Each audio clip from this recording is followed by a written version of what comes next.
अनुग्रह र दया उहाँका चुनिएका मानिसहरूमा हुनेछन्। आफ्ना पवित्र व्यक्तिहरूका हेरचाह उहाँले नै गर्नुहुन्छ। ज्ञान ग्रन्थ 4:15। पहाडकी रानी दार्जिलिङ शहरदेखि 16 किलोमिटर टाढामा अवस्थित पहाडी इलाका सनदा प्रकृतिको काखमा फक्रेको एउटा सुन्दर पुष्प हो।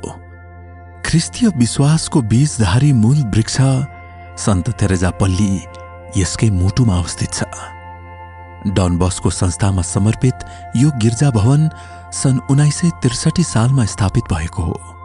यसले विश्वासको सुसमाचार मात्र नबोकेर मानव विकास र समृद्धि एवं एकताको स्रोतको पथ प्रदर्शक ज्योति बनेर सेवा पुर्याइरहेका छन्।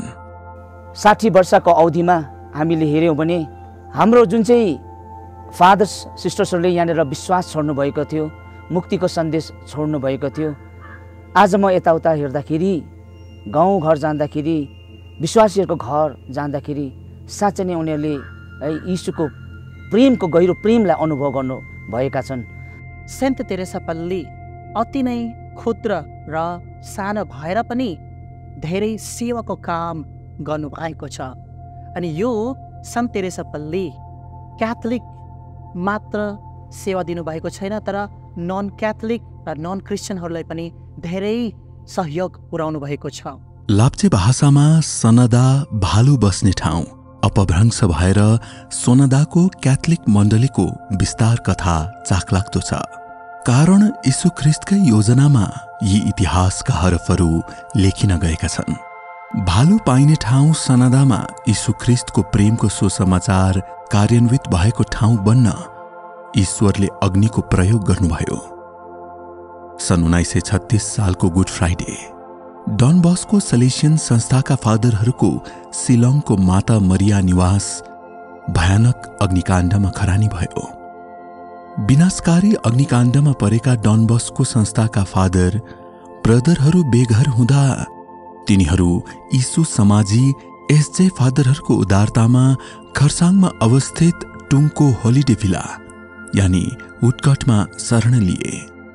2 वर्ष बाद अर्थात् सन् 1938 सालमा सलेसियन फादरहरूले गोराबारीमा Solan Meakin breweries beer factory किनेर स्थायी रूपमा बस्न थाले। उहिलेका फादरहरूले यस्तो ठाउँमा आएर जस्तो अथक परिश्रम गर्नुभयो त्यो कुरालाई राम्ररी निहालेर हेर्दा मलाई त कोही बेला अचम्म पनि लाग्छ। मिलान फादरहरू, त्यसपछि येशू समाजी फादरहरू, उहाँहरूले जस्तो प्रकारले काम गर्नुभयो त्यसको इतिहास हामीहरू सबैले पढ्यौँ भने हामीहरूको आँखाबाट तुरु आँसु चुन्छ। दार्जिलिङ धर्म प्रदेशका प्रथम धर्माध्यक्ष बिशप बेन्जामिन एरिकबाट सलेसियन फादरहरूलाई कलेज भवनको 4 दिवारदेखि निस्केर सुसमाचारको बीज रोप्नुपर्छ भन्ने आदेश पाएपछि फादरहरू खरसाङ र बालसन क्षेत्रका चिया बगानमा काम गर्ने नेपाली परिवारका शैक्षिक, सामाजिक, स्वास्थ्य सेवा गर्न अग्रसर भए। यसै सिलसिलामा स्वर्गीय फादर लुइजी येलिचीको नाम प्रथम आउँछ। तिनी यी इलाकाहरूमा पर्ने गाउँ, बस्ती, कमान पैदलै परिभ्रमण गर्न लाग्दा ख्रिस्ट भक्तहरूको संख्यामा वृद्धि भयो अनि 1 अगस्त सन् 1963 मा यस पल्लीलाई अर्धपल्ली बनाइयो। उहाँ हाम्रो डायोसिसको निम्ति, दार्जिलिङ धर्म प्रान्तको निम्ति एक पवित्र मिशनरी अनि खट्ने परिश्रमी व्यक्ति हुनुहुन्थ्यो। उहाँको एउटै उद्देश्य मात्रै थियो, प्रभु यीशु ख्रिस्टको प्रेम सबैलाई बाँड्नु, अनि उहाँको जीवनद्वारा यो काम गर्नुहुन्थ्यो। सबैलाई भेटघाट गर्नुहुन्थ्यो, सबैसँग मित्रसँग बोल्नुहुन्थ्यो। उहाँ एक ज्वलन्त वकिङ जिजस भन्नु मन पर्छ मलाई, वकिङ जिजस। आज यीशु चाहिँ हिँडिरहेको व्यक्ति। फादर जेरिसले मलाई लु अब तिमी मसँग हिँड्नुपर्छ। त्यहाँदेखि मलाई गोराबारीदेखिको हिँडाएको भएर अनि खोला तर्नु पर्दाखेरि अलिकति उकालो तर्नुपर्ने ओह्रालै मात्रै लाग्नुहुन्थ्यो। कतिपल्ट त बगाएर पनि लग्यो, कतिपल्ट त मैले बचाएँ पनि। त्यसरी बिचाराले त्यो खालको त्यो वृद्ध अवस्थामा भए पनि उसले ईश्वरको राज्य प्रचारको लागि इटालीदेखि आएर यो हाम्रो पहाडी इलाकामा भएका मानिसहरूलाई सत्य वचन सुनाए। त्यो चाहिँ अब उहाँको एकदम महानता थियो। स्वर्गीय फादर येलेची आज पर्यन्त ती गाउँले मानिसहरूका हरेक धड्कनमा जीवित छन्। यसै कारण उनलाई बालसन भ्यालीका मसीह भनी चिनिन्छ। फादर जेलेसीको रमाइलो त पुरा थियो। ऊ कहिले रिसाउनु हुन्थेन, जहिले सुकै ऊ हँसिलो अनुहार हुनुहुन्थ्यो, हँसिलो अनुहार लिएर नै आउनुहुन्थ्यो। त्यसै कारण मलाई बहुत खुसी लाग्थ्यो फादर आउँदाखेरि। र उहाँले मलाई थोमस एउटा मसँग भन्थ्यो र प्रचारका लागि उहाँसँग क्लेफस बाबु हुनुहुन्थ्यो र हामी उहाँसँग प्रचारको निम्ति हिँडेर जाने गर्थ्यौँ। र उनले आफ्नै इक्जाम्पल दिनुहुन्थ्यो। हामी इटलीमा यसो होटेलमा गएर काम गरेर त्यो पैसा जो कलेक्सन हुन्थ्यो हामी जम्मा गर्थ्यौँ र हामी प्यारिस फिसलाई दिन्थ्यौँ। प्यारिस फिसले चाहिँ अब यसो विश्वको लागि धर्म फैलाउको लागि कामको लागि उनीहरूले हात बढाउँथ्यो भन्थ्यो। यस्तो कुराहरू साझा गर्नुहुन्थ्यो फादर जेलेसीले। उहाँ त मेरो लागि मेन्टर हो, उहाँ मेरो लागि एउटा नेता, एउटा रिलिजियस गुरु कस्तो हुनुपर्ने त्यो उहाँबाट मैले प्रेरणा पाएको छु। उहाँको जीवनले, उहाँको बोलीले अनि उहाँको विशेष गरी म उनकोमा स्पिरिचुअलिटीको लागि गाइडेन्स माग्न जाँदाखेरि यति पोजिटिभ हुनुहुन्थ्यो, यति पोजिटिभ, साह्रै म त एनर्जेटिक भएर फर्केर घर आउँथेँ। फादर लुइजी येलेचीको विश्वास, निर्माणप्रति जीवन समर्पण अनि उनको अथक परिश्रम सोनदा पल्ली एवं सनदावासीप्रति खर्चेका योगदानलाई अस्वीकार गर्न सकिन्न। उनको प्रेम, कोमलता र भक्तिले यहाँका पल्लीवासीहरूलाई मात्र होइन तर गिर्जाका चार पर्खालबाट बाहिर निस्केर सम्पूर्ण जाति, धर्म र संस्कृतिका मानिसहरूमा अटुट छाप बसालेको छ। र त्यसता हाम्रा ख्रिस्ट परिवार विश्वासीहरू धेरै कम्ती थिए र आइतबार म्याक्सिमम धेरैभन्दा धेरै हाम्रो 17-18 परिवार मात्र हुन्थ्यो। 17-18 जना परिवार पनि होइन। त्यो समयमा त्यति ख्रिस्ट परिवारहरू पनि थिएन। जिल्लामा 2 परिवार मात्र थियो। यसरी खोज्दा यसरी हामीले राम्रोसँगले राम्रो मान्छे चाहिँ हामीहरू पायौँ फादर जेलेसी। त्यसरी रहँदा बस्दा हाम्रो पल्ली अलिअलि गर्दै बढ्दै गयो। सानो चप्पल थियो, त्यसपछि फेरि पछि अझ अर्को ठुलो बनायो। सन् 1967 सालमा होलीक्रस संस्थाका सिस्टरहरू सनदामा बस्न थाले अनि त्यहाँका मानिसहरूका शैक्षिक उत्थान गर्न विद्यालय स्थापना गरे। स्वर्गीय फादर लुइजी येलेचीकै अथक परिश्रममा सनदामा एउटा गिर्जाघर निर्माण गरे अनि 15 अक्टोबर सन् 1989 स्वर्गीय बिशप एरिक बेन्जामिनको बाहुलीद्वारा यसको विधिवत उद्घाटन गरियो। फादर येलेची पहिलो पल्ली पुरोहित अनि दोस्रोमा father Simon Ekka, father Vincent, father Augusty, father Emil Ekka, father Martin, father TV George, father Tomy, father Jude, father Sunil, father Solomon, अहिले 12औं पुरोहित चाहिँ हाम्रा फादर सामुएल राई हुनुहुन्छ। फादर एमिल एक्काले विभिन्न टोलीहरूमा प्रार्थना भवन स्थापना गरे अनि नालीचौर अवस्थित ग्रोटो पनि स्थापना गरे। सन् 2011 सालमा सनदा पल्लीको इतिहासमा अर्को एउटा आश्चर्यको काम भयो। सन्त थेरेजा पल्लीको पल्ली पुरोहित मान्यवर फादर मार्टिन लाकडा हुँदा एकजना विदेशी क्याथोलिक महिलाले आफूले जीवनमा कमाएको जम्मै नगद फादर मार्टिनलाई गिर्जाभवन बनाउन आफ्नो मृत्यु अघि इच्छा पत्र प्रदान गर्दा आजको सुन्दर गिर्जाभवनको निर्माण सम्भव भयो। ईश्वर अदृश्य रूपमा यसरी आशिष वर्षाइरहनुहुन्छ। पल्लीको उत्तरोत्तर विकासमा पल्लीवासीहरूले पनि त्यत्तिकै सहयोग र परिश्रम खर्चेका छन्। मेरो बाबा उसको नाम चाहिँ थियो पल जोसेफ शर्मा। उहाँनिर पहिला त मेरो जीवनमा म पठन हुँदाखेरि उहाँले त यो कामहरू भाग लिइसकेको थियो रहेछ। तर उहाँको जुन चाहिँ यस्तो पवित्र घरानामा हाम्रो जीवन बित्यो, उहाँले जिउनु सिकायो हामीलाई, प्रार्थनामै वातावरणमा हामीलाई सिकायो, चर्चमा जानु। मेरो जीवनमा हुन त म बाबाको स्तरसम्म त पुग्नु सक्दिनँ, तर पनि मेरो जति पनि कतिपय कार्यहरू छ, मेरो जो मनहरू छ, मेरो इच्छाहरू छ, म चर्चको लागि नै योगदान गर्नेछु। गुरुबाबु क्लेओफास गिरीको विरासत। फादर एलिचीको विश्वासी सहायक भएर गुरुबाबुले 32 वर्ष पल्लीमा सेवा पुर्याएर फादर एलिचीको सुसमाचार कार्य गर्ने सपना साकार बनाउन तिनी पल्लीको मूल स्तम्भ बने। तिनको निस्वार्थ सेवाले मण्डलीको विकास र विस्तारको निम्ति आफ्ना गुरु फादर एलिचीको साँचो सेवक बने। सानैदेखि नै ईश्वरको राज्यको प्रचार गर्नुपर्छ, प्रचार गरेनौ भने तिम्रो विश्वास व्यर्थको छ भन्ने त्यो वचन मेरो हृदयमा जहिले पनि त्यो प्रश्न भइरहन्थ्यो। र कसरी चाहिँ प्रचार गर्नु भन्दा चाहिँ मैले एउटा अनुग्रह के पाएँ भनेदेखिलाई, जब म काठमाडौँमा थिएँ, त्यो काठमाडौँमा हुँदाखेरि मैले भिजन पाएँ।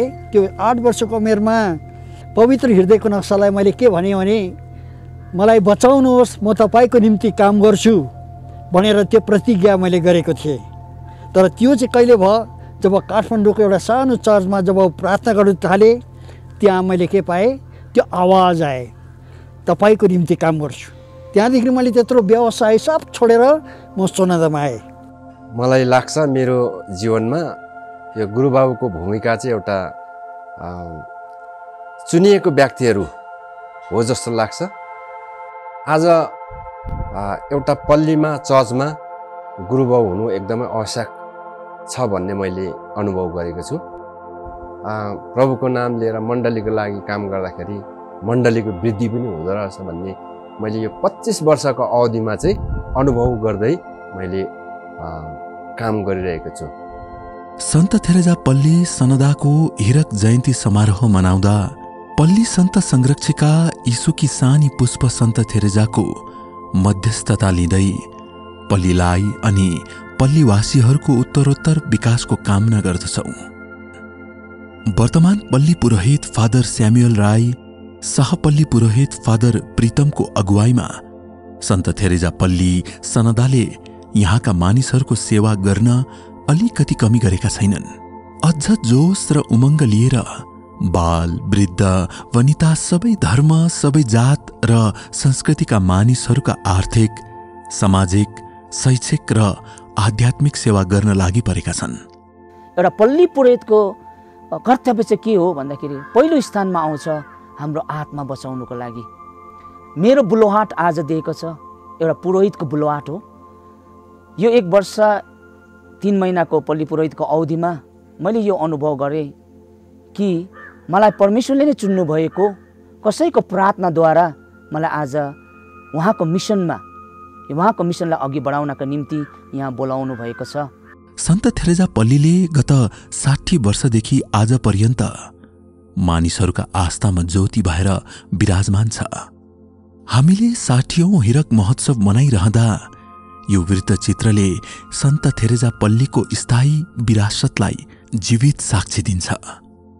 6 दशकभन्दा बढी समयदेखि यो सनदाका मानिसहरूका लागि आशा, सहनशीलता र आध्यात्मिक शक्तिको प्रतीक बनेको छ। यो सन्त थेरेजा प्यारिसले जन्माएको सब स्टेसनहरू रङमुख, थापाधुरा, मिलिङ, नेहुर बालासन, धोत्रे बालासन, अन्य हाम्रो धजे sub station, Mirik, Don Bosco parish, Gopaldhara divine mercy church, Sangma sub station, सुख्यालाई चाहिँ दार्जिलिङ धर्म प्रान्तबाट नै उनीहरूलाई हेरिरहेका छन्। तपाईहरूले शान्तिरानी स्कुलको नाम सुन्नु भएको छ होला। शान्तिरानी स्कुल सर्वप्रथम हाम्रो यीशु समाजी फादरहरूले चलाउनुहुन्थ्यो। पछि यो सरकारलाई ह्यान्डओभर गरिएको। Saint Xavier's Dilaram higher secondary school तपाईँहरूले चिनिरहनु भएकै छ। त्यो सेन्ट जेभियर्स नाम पनि यीशु समाजी फादरहरूसँगै जडित नाम हो। त्यो स्कुल पनि उहाँहरूको अधीनमा थियो। र यस्तो यस्तो ठाउँमा आएर स्कुलहरू स्थापना गरेर मानिसहरूको निम्ति शिक्षाको क्षेत्रमा पनि अथक परिश्रम गरेर पछि फेरि त्यही स्कुललाई सरकारलाई दिइराखेर निस्वार्थ सेवाभावले सेवा पुर्याइराखेर उहाँहरू यहाँबाट जानुभएको थियो। सन्त थेरेजा गिर्जा स्थापनादेखिकै यीशुले भक्तजनको जीवनमा चमत्कार कार्य गर्नुभएको स्थान भएको छ। अब हामी हाम्रा समुदायका सदस्यहरूको जीवनमा आश्चर्य कार्य सम्पन्न भएको साक्षी सुन्नेछौँ। क्यान्सर जस्तो रोग सृष्टिले आज मान्छेलाई तङ गरिरहेका छन्, सताइरहेका छन्। म त्यो मुभमेन्टमा पुगेर 2016मा म बेङ्गलोरको सेन्ट जेन हस्पिटलमा गएर मलाई वहाँनिर 2016मा ठुलो सर्जरी मेरो गलाको क्यान्सरलाई मुक्त पारिदिनु भयो। आज हाम्रो मण्डली सन्त थेरेजा पल्ली सोनादामा आएर सेटल भएको छु। आज मलाई शान्ति छ। मलाई स्ट्रेचरबाट माथि लाँदै थियो अरे उसको रुममा सेटल गर्नुको लागि, उसको बेडको लागि लाँदाखेरि चाहिँ माता मरियाले चाहिँ उसलाई काखमा राखेर आजदेखि त्यो नसुर्ता, तेरो बिमारहरू सबै आज निको भयो, त्यो सँगै भयो भन्नुभयो अरे माता मरियाले उसलाई। यो छोटो वृत्तचित्रद्वारा उल्लेखनीय उपलब्धिका माइलखुट्टीको समारोह मात्र नभएर यहाँको सक्रिय समुदायको जीवित विश्वासको शक्तिको साक्षात विवरण पनि हो, जो यस समुदायलाई प्रेरणाको मुहान भएको छ। एक दिन मैले बेलुका प्रार्थना गरेर सुतेर मोमबत्ती निभाउनु बिर्सेछु। अनि आधी रातमा मैले चरक चरक गरेको आवाज सुनि। आवाज सुन्दा कहाँबाट यो आवाज आयो भनेर कान छाप्दाखेरि कता कता कि ऐनाहरू चर्केको जस्तो लाग्यो। म दुगेर आउँदा अल्टरमा आउँदा जम्मै खबर कागज डढेर घर बच्चा माथि भित्तासम्म पुगिसकेको रहेछ। अन्त हतार हतार गरेर मैले त्यो कागजहरू अत्तार अत्तार गरेर निभाएँ। माता मरियाको ऐना पर्केको हुनाले चाहिँ मैले त्यो दिन मेरो घरलाई बचाउन सकेँ। अनि त्यो दिनदेखि मैले भगवान्लाई धेरै विश्वास गर्न थालेँ। हाम्रो यो यात्रा अन्त गर्दा सन्त थेरेजा गिर्जा सनदाको इतिहास मात्र होइन, भविष्य हो भनी स्मरण गर्छौँ। यसको विरासतले प्रेरणा दियोस्, शान्ति, विश्वास, शक्ति अनि आफ्नोत्वको भावना खोजी गर्नेका निम्ति ढोकाहरू खुल्ला रहोस्। 60 वर्षको यो डायमन्ड जुब्ली सम्पूर्ण ख्रिस्टीय मण्डली, हामी सम्पूर्ण पुरोहितदेखि सिस्टरदेखि लिएर सबै कुरोको लागि एउटा उपलब्धि हो। यस कुरोको लागि प्रभुलाई म सहर्ष धन्यवाद दिँदै उहाँको महिमा अनि उहाँको प्रशंसा गर्छु सदा सर्वदा। गाउँतिर कमानतिरका ठुलाठाला अनि अनुभवी व्यक्तिहरूले हामीसँग साँठगाँठ गर्दा आँखाभरि आँसु पारेर भन्नुहुन्छ, त्यस जमानाको फादर सिस्टरहरूलाई साँच्चै नै हामी आन्तरिक हृदयबाट धन्यवाद दिँदै सलाम गर्छौँ। 60 वर्षको हिरक जयन्तीले सन्त थेरेजा पल्लीका ख्रिस्ट भक्तजनको दृढ विश्वास, प्रेम र एकताको यात्राको गहिरो मनन गर्न लगाउँदछ। पल्लीले अनेकौं मानिसहरूलाई यसको उपस्थिति महसुस गराएको यही मूल्यलाई भविष्यमा पनि निरन्तरता राख्ने समारोह हो। सेन्ट तेरेसा आफ्नो जीवनकालमा यो मोटोलाई धेरै महत्त्वपूर्ण दिनुभयो। त्यो हो do little things with great love. सानो सानो कार्यहरूलाई अति नै मायाले गर्नुहोस्। मलाई लाग्छ मेरो अनुभवमा हाम्रो प्यारिस एकदमै ग्रेसफुल प्यारिस हो, ग्रेसफुल परिवारहरू हो। त्याग तपस्या प्रार्थनाले गर्दाखेरि आज यहाँ परमेश्वर यीशु स्वयं आउनुभएको छ। सनदाको क्षितिजमा सूर्यास्त हुँदा बितेका 60 वर्षका उपज समुदायको विश्वास र दृष्टताको गाथामा मनन गर्छौं। सन्त थेरेजा पल्ली सनदा निवासीहरूका निम्ति साक्षी बनेका छन्। भक्ति, विश्वास र प्रेमको फोहरा युगौंदेखि पुस्ता पुस्तासम्म भएको छ। डन बस्को संस्थाका पुरोहितहरू अनि यस पल्लीका पल्लीवासीहरूको अथक परिश्रमले यो एउटा भवन मात्र नभएर समुदायको जीवनको पथ प्रदर्शक ज्योति भएको छ।